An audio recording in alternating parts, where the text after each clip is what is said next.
इतना अकाल सूखा कि इतने में ही सब जीव जंतु मनुष्य शरीरधारी बहुत मर जाते हैं।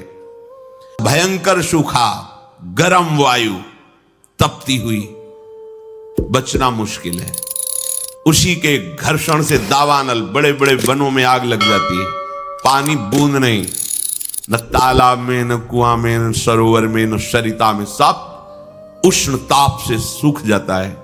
बिना पानी के, बिना अन्न के तड़प तड़प करके जीव मरते हैं। कितना भयानक कष्ट है प्रलय में। हमें तो कष्ट ही कष्ट है। अगर मुक्त नहीं होते तो कष्ट ही, मरना कष्ट, जीना कष्ट, फिर जन्मना कष्ट, फिर रोग कष्ट, विषाद, हर्ष, शोक, भय, मान, अपमान, पूरा जीवन, पूरे जन्म के जन्म जब विचार करके देखो तो यहां कष्ट किसी वक्त कुछ हाथ नहीं लगता है। पूरा जीवन हो गया कमा के, मर गए, फिर कुछ नहीं, फिर नई पढ़ाई, नई योग्यता, नया धन, नया परिवार, फिर मर गए, फिर न, कब से चल रहा है। भगवत प्राप्ति अनिवार्य है। अगर ये सुनकर के तुम्हें भय नहीं लग रहा तो भगवान की माया ने विशेष जकड़ रखा है।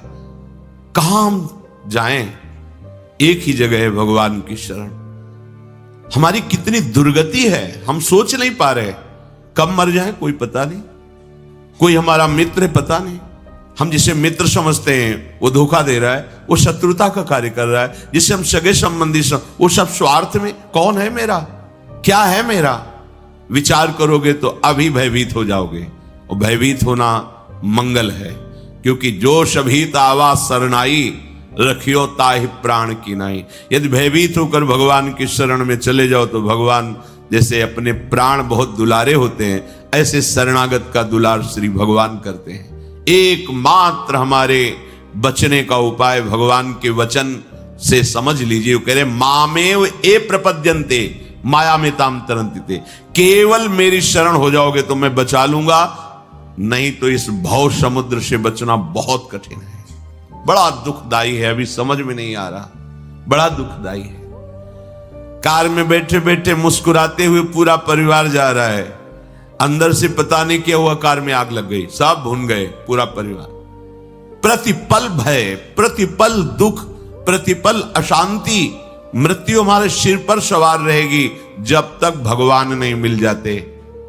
यही अवसर है, मनुष्य जन्म में आप भगवान को प्राप्त कर सकते हो। इस छोटी सी आयु में, छोटे समय में, बिना प्रयत्न के भगवान की प्राप्ति आपको हो जाएगी यदि शरणागत हो जाओ, हृदय से शरणागत हो जाओ।